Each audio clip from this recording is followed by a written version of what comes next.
Last property हमने discuss करनी है, that is catalytic properties. Catalytic properties का मतलब तुम्हें बहुत सारे प्रोसेसेस में देखा होगा कि जो कैटलिस्ट होते हैं वो डी ब्लॉक के एलिमेंट्स होते हैं। ऐसे कुछ प्रोसेसेस में तुम्हें पहले एक बार डिस्कस कर देता हूं कि जो हमारे सिलेबस में पूछ भी सकता है, वो जहां पर डी ब्लॉक के एलिमेंट्स जो है एज अ कैटलिस्ट वर्क करते हैं। जैसे तुम्हें पता होगा हेबर्स प्रोसेस, ये तो बहुत ही फेमस है, ये हम डिस्कस भी करेंगे पी ब्लॉक के अंदर। हेबर्स प्रोसेस में जिसमें नाइट्रोजन हाइड्रोजन के साथ कंबाइन करके अमोनिया बनाती है, इसमें आयरन यूज होता है एज अ कैटलिस्ट। यस और नो? बिल्कुल। Yes sir. ठीक है ना, इसमें आयरन को यूज करते हैं as a catalyst and iron is a transition element. उसके बाद मैं बात करता हूं कांटेक्ट प्रोसेस की, ये भी हमने पी ब्लॉक में पढ़ना है। इस प्रोसेस के थ्रू हम H2SO4 बनाते हैं और इसमें कैटलिस्ट यूज होता है वेनेडियम पेंटा ऑक्साइड, यानी vanadium again it is a d block element या it is a transition element. Yes और नो? बिल्कुल। Yes sir. फिर मैं बात करता हूँ हाइड्रोजिनेशन ऑफ ऑयल्स। तुमने पढ़ा हुआ है क्लास 10th में, वेजिटेबल ऑयल टू वेजिटेबल घी जब तुम कन्वर्ट करते हो तो उसमें हाइड्रोजिनेशन में निकल या प्लेडियम यूज होता है as a catalyst. Again it is a transition या इट इज अ, मैं कहूंगा ट्रांजिशन एलिमेंट या D block element. Are you getting my point? Yes sir. हाँ जी उसी भैया। तरह एक प्रोसेस होता है डेकन्स प्रोसेस। डेकन्स प्रोसेस में हम क्लोरीन बनाते हैं, ये हम पढ़ेंगे पी ब्लॉक के अंदर डेकन्स प्रोसेस। इसमें हम क्लोरीन बनाते हैं, इसमें क्यूप्रिक क्लोराइड, क्यूप्रिक यानी Cu+2, cupric chloride is used as a catalyst. Again copper is हम फिर से कहेंगे जो कॉपर है वो क्या है, एक डी ब्लॉक एलिमेंट है या ट्रांजिशन एलिमेंट है। तो मोस्ट ऑफ द प्रोसेसेस में मैं क्या देख रहा हूं कि जो डी ब्लॉक एलिमेंट्स हैं they are acting as a catalyst. तो सबसे पहले पेपर में क्वेश्चन यही आएगा कि डी ब्लॉक एलिमेंट्स जो हैं वो कैटलिस्ट की तरह क्यों बिहेव करते हैं। और इसका सबसे पहला पॉइंट जो तुमने लिखना है that is variable oxidation states. सबसे पहला पॉइंट तुम क्या लिखोगे इसके आंसर में? Variable oxidation states.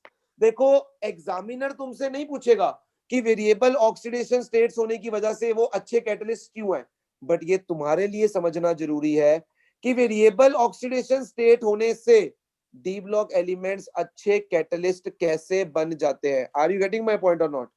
एग्जामिनर ने तुमसे नहीं पूछना है कि डी ब्लॉक एलिमेंट्स अच्छे कैटलिस्ट वेरिएबल ऑक्सीडेशन स्टेट्स की वजह से कैसे बन जाते हैं, बट ये तुम्हें क्या है खुद पता होना चाहिए बस नॉलेज के लिए कि वेरिएबल ऑक्सीडेशन स्टेट होने से ऐसा क्या होता है कि वो अच्छे कैटलिस्ट बन जाते हैं।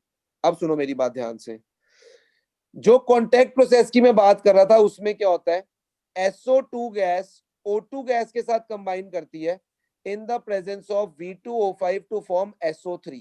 SO3 गैस क्या है वहां पर बनती है। अब इसी रिएक्शन को अगर मैं स्टेप वाइज देखता हूं तो सबसे पहले क्या होता है, जो SO2 गैस है वो वेनेडियम पेंटाऑक्साइड के साथ रिएक्ट करके बनाती है SO3 गैस और साथ में बनता है V2O4। साथ में क्या बनता है? V2O4। तुम चेक करो वेनेडियम की यहाँ पर ऑक्सीडेशन स्टेट +5 है और यहाँ पर ऑक्सीडेशन स्टेट क्या है? +4। यस और नो? Yes sir. तो अब उसके बाद क्या होता है, V2O4 दोबारा ऑक्सीजन के साथ कंबाइन करके V2O5 बना लेता है। यानी कहने का मतलब ये है कि ये डी ब्लॉक के एलिमेंट्स जो हैं वेरिएबल ऑक्सीडेशन स्टेट शो करते हैं। जब कैटालिटिक रिएक्शंस होती हैं तो कैटालिटिक रिएक्शन में जब स्टेप बाय स्टेप रिएक्शन चलती है तो डी ब्लॉक के एलिमेंट्स तरह तरह के कंपाउंड्स बनाते हैं। जैसे वेनेडियम ने यहाँ पे V2O5 भी बनाया, V2O4 भी बनाया। डिफरेंट कंपाउंड्स में इनकी ऑक्सीडेशन स्टेट भी चेंज होती है और क्योंकि ये डिफरेंट ऑक्सीडेशन स्टेट्स शो करने के कैपेबल होते हैं, यही एक कारण है कि डी ब्लॉक के एलिमेंट्स जो हैं they act as a good catalyst. यानी तुमने सिर्फ आंसर में पहला पॉइंट लिख देना है वेरिएबल ऑक्सीडेशन स्टेट, तुमने एक्सप्लेन नहीं करना कि उससे क्या होगा। मैं तुम्हें समझा रहा हूं कि वेरिएबल ऑक्सीडेशन स्टेट होने की वजह से वो अच्छे कैटलिस्ट कैसे होते हैं। देखो एक रिएक्शन हमें एनसीईआरटी में भी दी है, उसको भी समझ लेते हैं। कैटलिस्ट में ये देखो, अब यहां पर क्या हो रहा है, I- में कन्वर्ट हो रहा है और पर सल्फेट सल्फेट में कन्वर्ट हो रहा है और यहां पर एज अ कैटलिस्ट काम करता है Fe+3 आयन। इस रिएक्शन में कैटलिस्ट की तरह काम करता है Fe+3 आयन। देखो सबसे पहले क्या हुआ, Fe+3 आयन I- से जुड़ा और वो Fe+2 में कन्वर्ट हो गया। क्या उसकी ऑक्सीडेशन स्टेट चेंज हो रही है? यस और नो? Yes sir. क्या वो डिफरेंट ऑक्सीडेशन स्टेट्स चेंज कर सकता है? हाँ जी सर, कर सकते हाँ हैं। बिल्कुल जी कर सकता है। वेरिएबल ऑक्सीडेशन स्टेट्स वो शो करता है। अब यहाँ पर दोबारा Fe+2 पर सल्फेट के साथ कंबाइन होकर क्या बना रहा है? Fe+3। यानी जब वो रिएक्शन, अब ये जो थी रिएक्शन, एक सेकेंड, ये जो रिएक्शन थी जिसकी मैं डिस्कशन कर रहा हूं, ये तुम्हारी ऊपर लिखी हुई रिएक्शन जो है ना, ये रिएक्शन, ये ओवरऑल रिएक्शन है, ये ओवरऑल रिएक्शन है, फुल रिएक्शन। बट जो नीचे रिएक्शन लिखी है वो स्टेप वाइज रिएक्शन है कि कैसे स्टेप्स में रिएक्शन होती है। और इस रिएक्शन में Fe+3 is acting as a catalyst. वो क्यों कैटलिस्ट की तरह काम कर पा रहा है? क्योंकि वो अपनी ऑक्सीडेशन स्टेट्स को बदल पा रहा है। जब रिएक्शंस होती हैं तो डिफरेंट डिफरेंट ऑक्सीडेशन स्टेट से कंपाउंड बनते हैं, और क्योंकि डी ब्लॉक के elements different different oxidation states में एग्जिस्ट कर सकते हैं, इसीलिए हम बोलते हैं पहला कारण क्या होता है कि different oxidation states, variable oxidation states के कारण डी ब्लॉक के एलिमेंट्स क्या होते हैं? They are act as a good catalyst. इतनी बात समझ आ रही है? यस हाँ सर। जी भैया। अच्छा, यस सर। क्या कैटलिस्ट का दूसरा काम, अगर मैं केमिकल किनेटिक्स से सोचूं, तो कैटलिस्ट क्या करता था? वो जो एनर्जी बैरियर होता था उसको कम कर देता था, एक्टिवेशन एनर्जी को कम कर देता था। बिल्कुल हाँ जी। यानी वो Yes, रिएक्शन sir. को क्या करता था? लो एक्टिवेशन एनर्जी पाथ प्रोवाइड करता था। अगर मान लो ये रिएक्शन, एक ग्राफ हमने बनाया था, अगर मान लो रिएक्शन ऐसे हो रही है तो कैटलिस्ट के साथ वो रिएक्शन ऐसे हो जाती थी। मतलब कैटलिस्ट डालने पर एक्टिवेशन एनर्जी क्या हो जाती थी? कम हो जाती थी। यानी मैंने तुम्हें समझाया था, अगर मान लो एक पहाड़ है, तुम्हें यहां से उस साइड पे जाना है, तो अगर कैटलिस्ट डाल दोगे ना तो वो क्या करेगा? तुम्हें यहाँ पर सुरंग बना देगा और तुम यहाँ से यहाँ इजीली पहुंच जाओगे। यानी एक्टिवेशन एनर्जी पाथ जो है, मतलब लो एक्टिवेशन एनर्जी पाथ प्रोवाइड करता है कैटलिस्ट रिएक्शन को। तो जो डी ब्लॉक के एलिमेंट्स हैं वो इसलिए अच्छे कैटलिस्ट हैं बिकॉज वो रिएक्शन को क्या प्रोवाइड कर सकते हैं? लो एक्टिवेशन एनर्जी पाथ। और मोर ओवर दिस वो सरफेस एरिया प्रोवाइड करते हैं ताकि रिएक्शन जो है जल्दी हो जाए। कैटलिस्ट क्या करता है? अगर तुम्हें सरफेस केमिस्ट्री को याद करो, कैटलिस्ट क्या करता था? पहले कैटलिस्ट के सरफेस पे क्या होता था? रिएक्टेंट मॉलिक्यूल्स एड्सॉर्ब होते थे, यस और नो? Yes, हाँ sir. जी। अरे याद करो Yes, sir. हेट्रोजीनियस कैटलिसिस की थ्योरी।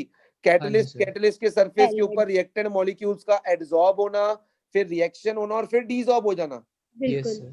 तो वही चीजों को दिमाग में रखो और आंसर में हम 3 पॉइंट लिखेंगे। पहला पॉइंट में लिखूंगा क्योंकि वो वेरिएबल ऑक्सीडेशन स्टेट शो करते हैं, they act as a good catalyst. Second point में लिखूंगा क्योंकि वो लो एक्टिवेशन एनर्जी पाथ करते हैं रिएक्शन को, that is why they act as a good catalyst. और तीसरा पॉइंट में लिखूंगा वो लार्ज सरफेस एरिया प्रोवाइड करते हैं रिएक्शंस के लिए, that is why they act as a good catalyst. तो देख लेते हैं एनसीईआरटी क्या लिखती है। The transition metals and their compounds are known for their catalytic activity. This activity is ascribed to their ability to adopt multiple oxidation state and to form complexes. यानी पहला reason उसने दे दिया है मल्टीपल ऑक्सीडेशन स्टेट्स, ये कारण है catalytic property show करने का। अब vanadium pentoxide is used in contact process, finely divided iron is used in Haber's process, nickel is used in hydrogenation are some of the examples. आगे, catalyst at a solid surface involve the formation of bonds between the reactant molecules and atoms of the surface of catalyst. वही है कि पहले adsorb होगा, फिर क्या होगा? डिसॉर्ब होगा। और मैंने तुम्हें बताया ही है कि all also because the transition metal ions can change their oxidation states, they become more effective as a catalyst. तो मेन रीजन क्या है? वेरिएबल ऑक्सीडेशन स्टेट्स शो करने की वजह से ये जो कंपाउंड्स हैं डी ब्लॉक के, ये अच्छे कैटलिस्ट की तरह बिहेव करते हैं। जैसे कि उसने इस रिएक्शन में दिखाया है कि Fe+3 catalyses the reaction between iodide and persulphate. देखो यहाँ पर एज द कैटलिस्ट कौन काम कर रहा है? Fe+3। कैसे काम कर रहा है? अपनी ऑक्सीडेशन स्टेट्स को वेरी करके काम कर रहा है। That is why d block के एलिमेंट्स जो हैं they act as a good catalyst. आ रही मेरी बात समझ? हाँ जी sir. भैया। Yes sir. तो Yes. बोर्ड्स वालों को केवल और केवल इतना ही चैप्टर जो है वो सिलेबस में है। जो कॉम्पिटिटिव वाले बच्चे हैं उनको अलग से करवाया जाएगा, जो चैप्टर उनका पेंडिंग है, मतलब जो बाकी चैप्टर है उनको अलग से करवाया जाएगा, अलग टाइम पे करवाया जाएगा ताकि किसी का टाइम ना वेस्ट हो। तो बोर्ड वालों का भी टाइम ना वेस्ट हो और कॉम्पिटिटिव वालों का भी टाइम ना वेस्ट हो, तो इसलिए उनको अलग टाइम पे करवाया जाएगा। वो मैं टाइम उनको मैसेज कर दूंगा ग्रुप के अंदर, वो उस टाइम पे अपने चैप्टर को कंप्लीट कर सकते हैं। क्लियर है? मोस्ट प्रोबेबली हो सकता है मैं वो 9 बजे, मतलब इस क्लास के बाद वो टाइम रख दूं कि आधा घंटा रोज हम इस टॉपिक पे लगा लिया करेंगे ताकि साथ साथ ही चैप्टर हमारा खत्म हो जाए। क्लियर है?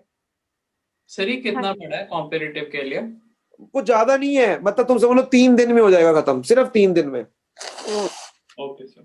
ज्यादा नहीं है, बहुत ही कम पार्ट रह गया बस इसका। मोस्ट ऑफ द चैप्टर तो कवर हो ही गया है। क्या रह गया, तुम देखो खुद पेज देख लो कितने रह गए। एक तुमने K2Cr2O7 करना है, इसको अच्छे से समझना है, एक KMNO4 अच्छे से समझना है, उसके बाद तो सिर्फ क्या है एफ ब्लॉक। एफ ब्लॉक तो है ही बहुत छोटा, ये लो एफ ब्लॉक तो खत्म, ये लो खत्म एफ ब्लॉक, बस कुछ भी नहीं है, कुछ भी नहीं है। एफ ब्लॉक तो सिर्फ एक ही क्लास में खत्म हो जाएगा। एक क्लास में लगाऊंगा पोटेशियम डाइक्रोमेट के ऊपर, एक पोटेशियम परमैंगनेट और एक एफ ब्लॉक, यानी 3 क्लासों में तुम्हारा ये चैप्टर जो है पूरी अच्छे से कंप्लीट हो जाएगा। क्लियर है? Yes sir. हाँ जी। अब मैंने Yes. कुछ क्वेश्चंस दिए थे और उनको डिस्कस करने का टाइम है, तो मैं क्वेश्चंस डिस्कस करना शुरू कर रहा हूं। पहले मैंने जो क्वेश्चन इन टेक्स्ट क्वेश्चन दिए थे, मैं एक बार सारी एनसीईआरटी तुम्हारे साथ डिस्कस कर देता हूं, ताकि तुम्हें ये ना हो कि कोई क्वेश्चन रह गया। इन टेक्स्ट क्वेश्चन फर्स्ट में कोई डाउट है किसी को? इन टेक्स्ट क्वेश्चन 1, No. इन टेक्स्ट क्वेश्चन 1 में किसी को नहीं डाउट है? आगे चलते हैं और इन टेक्स्ट को एग्जांपल 8.2, किसी को डाउट है एग्जांपल 8.2 में? नहीं भैया। सर और इन टेक्स्ट क्वेश्चन 2 में किसी को कोई डाउट है? No sir No. नहीं है। ओके, उसके बाद आगे चलता हूं, एग्जांपल 8.3 में किसी को कोई डाउट? No. No sir. यहाँ पर इन टेक्स्ट क्वेश्चन मुझे शो नहीं हो रहा है, जो भी है इन टेक्स्ट क्वेश्चन बता देगा मुझे इन टेक्स्ट क्वेश्चन क्या है यहाँ पे? सर ये क्वेश्चन है, which of the 3D series of the transition metals exhibits the largest number of oxidation states and why? Manganese, manganese है ना, बिकॉज उसके पास सबसे ज्यादा Yes, अनपेड sir. इलेक्ट्रॉन्स होते हैं, मतलब हाँ सबसे ज्यादा अवेलेबिलिटी ऑफ इलेक्ट्रॉन्स होते हैं उसके पास। हाँ जी, नेक्स्ट है एग्जांपल 8.4, बोलो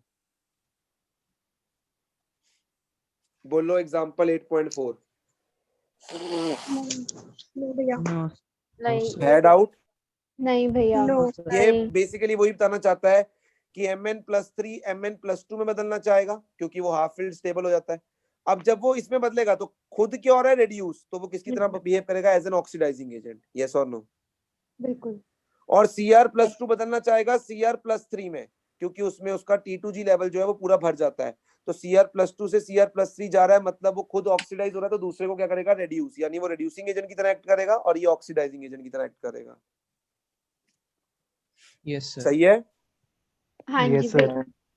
हाँ जी, नीचे इन टेक्स्ट मैंने होमवर्क दिया था ना इन क्वेश्चंस का तुम्हें, मेरे को थोड़ा रिस्पांस तुम्हारी तरफ से कम ही आ रहा है कि तुमने किया क्यों है होमवर्क? हाँ मुझे जी, इन हाँ जी, टेक्स्ट हाँ का जी। तो याद नहीं था, वो बैक साइज के क्वेश्चंस किए हैं। यही है ना, तभी मैं कहूँ सिद्धार्थ ने डाउट नहीं पूछा, ऐसे कैसे हो सकता है? सर नहीं, हाँ वैसे जी, इनमें इन डाउट्स टेक्स्ट थे भी नहीं, इनमें इन ठीक थे टेक्स्ट क्वेश्चन। क्वेश्चन 4 में देखो, तुम्हें डाउट है? Yes in sir. हाँ सर ये क्वेश्चन नहीं समझ हाँ आ जी, रहा इन है। टेक्स्ट क्वेश्चन 4 कहाँ गया यार? हेलो इन टेक्स्ट क्वेश्चन 4 में क्या कह रहा है? हेलो हाँ जी बोलो, फोर्थ करवा दो सर करवा रहा हूँ। E0 value M+2 to M value for copper is positive. What is the possible reason for that? मैंने तुम्हें क्या बोला था कि जो इलेक्ट्रोड पोटेंशियल है वो 3 फैक्टर्स के ऊपर डिपेंड करता है। पहला सब्लिमेशन एनर्जी, दूसरा आयोनाइजेशन एनर्जी और तीसरा हाइड्रेशन एनर्जी। सब्लिमेशन देनी पड़ती है तो पॉजिटिव साइन लेते हैं, आयोनाइजेशन देनी पड़ती है तो पॉजिटिव साइन लेते हैं, हाइड्रेशन रिलीज होती है तो नेगेटिव साइन लेते हैं। अब उसका E0 पॉजिटिव आ रहा है, गधों क्या आंसर लिखोगे कि भाई उसके हाइड्रेशन एनर्जी और सॉरी उसकी आयनाइजेशन एनर्जी आयनाइजेशन और एनर्जी सब्लिमेशन एनर्जी का सम ज्यादा होगा as compare to hydration energy, that is why उसका E0 पॉजिटिव है। खत्म। ठीक यस है और नो? सर। Yes, बिल्कुल sir. भैया। ये सिंपल सा आंसर, खत्म। हाँ जी, नेक्स्ट आ जाओ एग्जांपल 8.5 पे, बोलो। हो गया था। हो गया। हो गया। नेक्स्ट 8.5 इन टेक्स्ट क्वेश्चन। क्यों तुम्हें इररेगुलर वेरिएशंस दिखाई देती हैं आयोनाइजेशन एंथैल्पीज के अंदर? क्योंकि वही रीजन है ना, कहीं पे कोई स्टेबल हो जाता है, कहीं Yes, पर sir. वही एक्सचेंज, याद है एक्सचेंज Variable एनर्जी, और मैंने बताया था configuration हो जाती है। Concept of exchange energy and reorganisation energy. मैंने बोला था ना क्वेश्चन आता है कि आयोनाइजेशन एनर्जीज क्यों इतने इररेगुलर ट्रेंड से चलती हैं, वो इसीलिए भाई कोई, जैसे अब क्रोमियम है, क्रोमियम का पहले एक फर्स्ट आयोनाइजेशन एनर्जी कम है बट सेकंड बहुत ज्यादा है, बिकॉज वो स्टेबल हो जाता है उसके पास। यस और नो? हाँ Yes, जी। sir. तो ये भी तो मैंने लिखवाया हुआ है, डिस्कस किया हुआ है, नोट में चेक कर लेना ऊपर, आयनाइजेशन एनर्जी जहां पर करवाया है। कहते हो दिखा देता हूं अभी? नहीं भैया याद है। याद है सर। हाँ जी, नेक्स्ट है एग्जांपल 8.6, एग्जांपल 8.7। नहीं। इलेक्ट्रोड पोटेंशियल वेरी करने का कारण वही है ना कि आयनाइजेशन एनर्जीज वेरी करती रहती हैं, सब्लिमेशन एंथैल्पीज वेरी करती रहेंगी। हाँ जी भैया। In text question 6th and 7th, नहीं भैया इनमें भी No, नहीं। seventh. which is a stronger reducing agent, Cr+2 और Fe+2? सोचो, Cr+2 को अगर मैं देखूं, क्रोमियम की होती है कॉन्फ़िगरेशन 3d5 4s1, 3d3 में है क्रोमियम, ठीक है। और Fe+2 की अगर मैं बात करूं, Fe एटॉमिक नंबर इज 26, यानी 3d6 4s2, यस और नो? बिल्कुल। Yes, sir.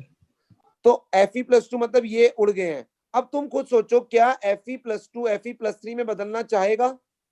बिल्कुल हाँ जी बदलना सर, बदलना चाहेगा, चाहेगा। क्योंकि एक इलेक्ट्रॉन छोड़ने के बाद वो क्या हो रहा है, हाँ, partially 3d5 filled हो रहा है। स्टेबल हो रहा है, तो वो तो जल्दी से Fe+3 में कन्वर्ट होना चाहेगा कि नहीं, यस और नो? Yes, sir. बिल्कुल। तो अगर वो Fe+2 से Fe+3 में चला गया, तो खुद तो उसने क्या कर लिया अपने आप को, ऑक्सीडाइज, तो वो अच्छा क्या होगा, रिड्यूसिंग एजेंट, यस और नो? Yes, sir. तो Fe+2 Yes, अच्छा sir. रिड्यूसिंग एजेंट होगा।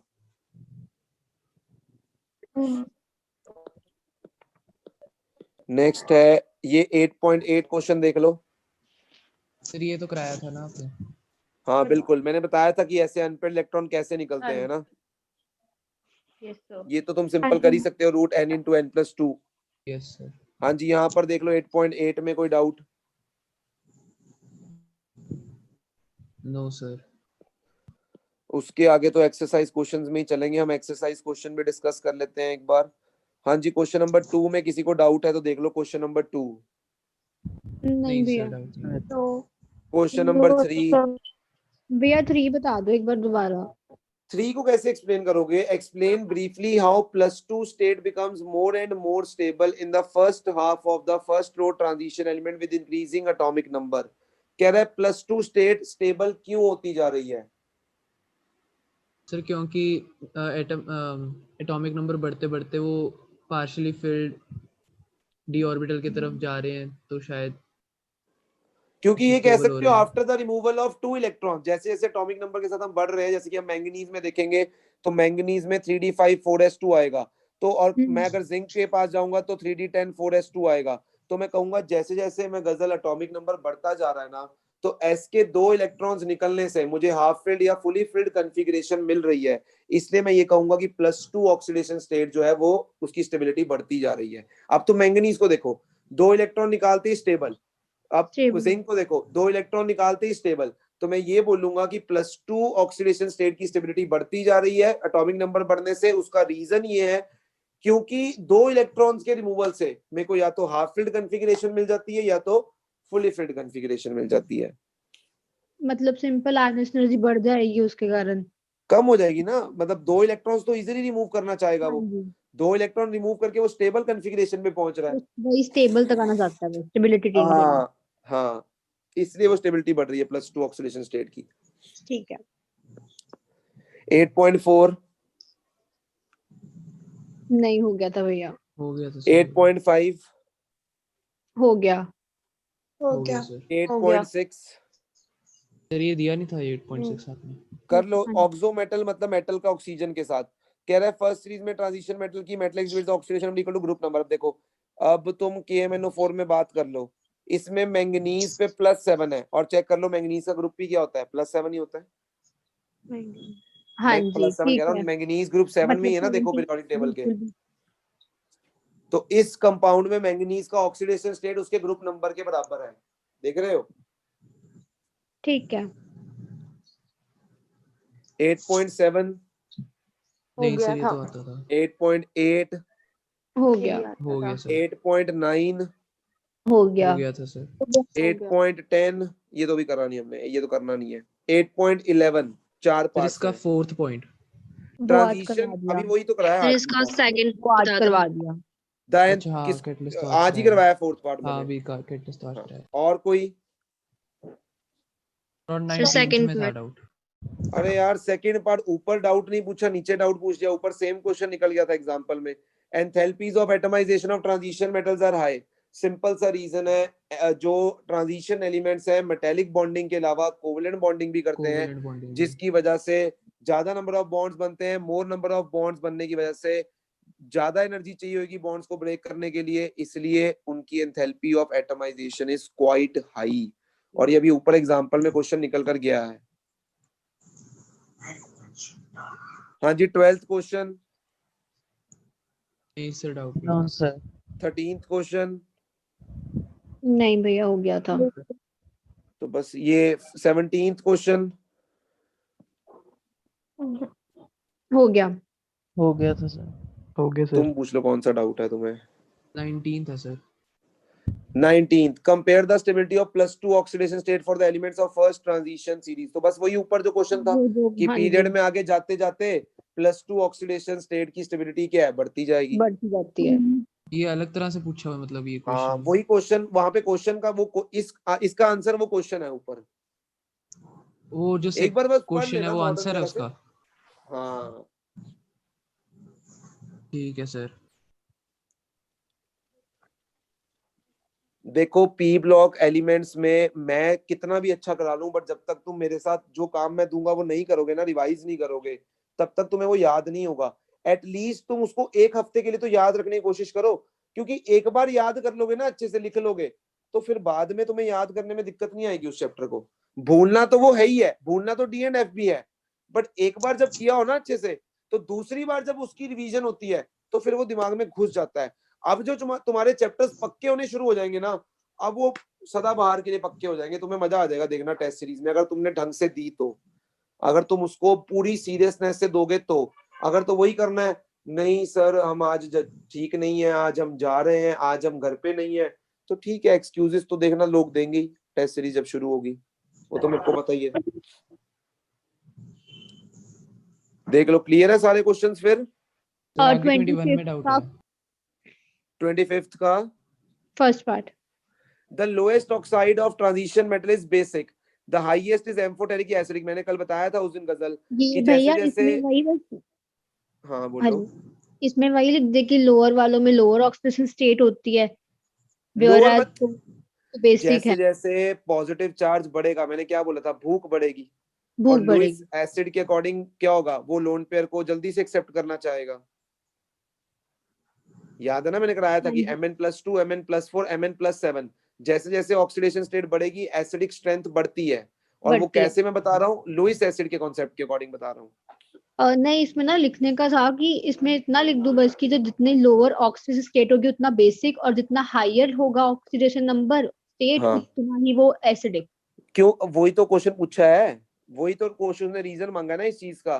तो रीजन हम ये बोलेंगे, जैसे जैसे ऑक्सीडेशन स्टेट बढ़ती जाएगी डेफिशिएंसी ऑफ इलेक्ट्रॉन्स बढ़ती जाएगी, तो टेंडेंसी टू एक्सेप्ट इलेक्ट्रॉन बढ़ती जाएगी, और टेंडेंसी टू एक्सेप्ट इलेक्ट्रॉन बढ़ती जाएगी तो नेचर एसिडिक होती जाएगी। ठीक है। सर और 21 में डाउट है।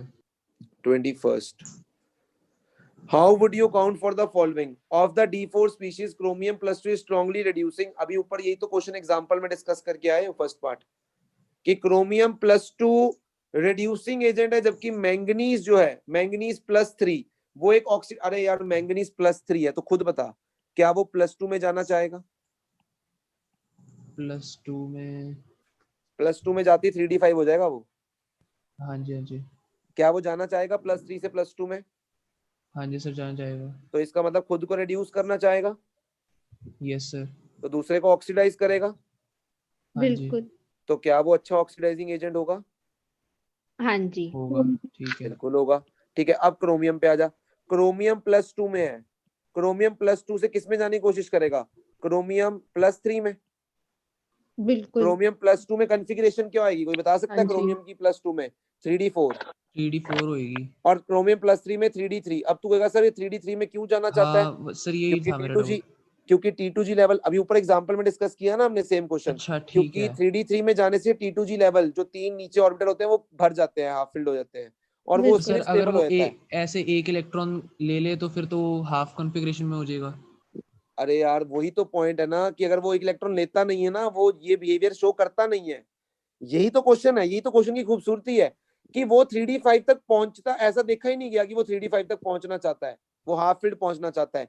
इसका मतलब हो सकता है उसके लिए T2G लेवल को भरना इज मोर स्टेबिलिटी। जब ठीक है T2G सर। लेवल में एक इलेक्ट्रॉन भर जाता है, क्रोमियम के लिए ज्यादा स्टेबिलिटी अटेन होती है, तो इसलिए वो Cr+2 से Cr+3 में बनना चाहेगा। समझ रहे मेरी बात को, हाँ जी हाँ जी। हाँ Cr+2 से जी। Cr+3 में जाएगा तो 3d3 हो जाएगा, तो T2G लेवल में 3 इलेक्ट्रॉन आ जाएंगे, जो कि उसके लिए स्टेबिलिटी है। तो खुद को क्या करेगा, ऑक्सीडाइज, तो दूसरे को क्या करेगा, रिड्यूस, तो इसलिए वो Okay, sir. रिड्यूसिंग होगा। Okay, sir. Cobalt 2 is stable in aqueous solution but in the presence of complex, ये मैं तुम्हें आंसर लिखवा दूंगा, इसका एज इट इज रटने वाला ये कुछ है नहीं। उसके बाद है D1 configuration is very unstable ये in तो ions, ठीक है, आता था। ऑब्वियस सी बात है ना, एक लूज करके सीधा इनर्ट हाँ गैस पे जी। पहुंचने की कोशिश हाँ करेंगे जी, वो। Yes, sir. बिल्कुल वही है। तो डी एंड ए ब्लॉक तुम्हारा कंप्लीट हो चुका है, तो ये समझ लो तुम्हारा Excuse me, sir. आखिरी वीक है, this is your last week जो तुम्हारा सिलेबस चलेगा। टेस्ट सीरीज मेरी तरफ से पूरी रेडी पड़ी है, बस तुम्हारी डिटर्मिनेशन, तुम्हारी जितनी भी पावर होगी ना वो देखने में मजा आएगा। जितनी तुम शिद्दत से काम करोगे ना सर, मैं डबल शिद्दत से काम करूंगा। ये समझ लेना, अभी सिलेबस मेरे पॉइंट ऑफ व्यू से खत्म हुआ है, तुम्हारे पॉइंट ऑफ व्यू से खत्म नहीं हुआ है। कहीं सोच रहे हो कि केमिस्ट्री का सिलेबस हो गया जी, हो गया, वो मेरे पॉइंट ऑफ व्यू से खत्म हुआ है। तुम्हारे पॉइंट ऑफ व्यू से तो अब खत्म होगा जब तुम टेस्ट दोगे, जब तुम बहुत सारे टेस्ट दोगे, उनमें कम नंबर आएंगे, अपनी गलतियों को देखोगे, चपेड़े खाओगे, गालियां खाओगे, फिर देखना तुम उभर के बाहर आओगे और अच्छे नंबर ले पाओगे बोर्ड में।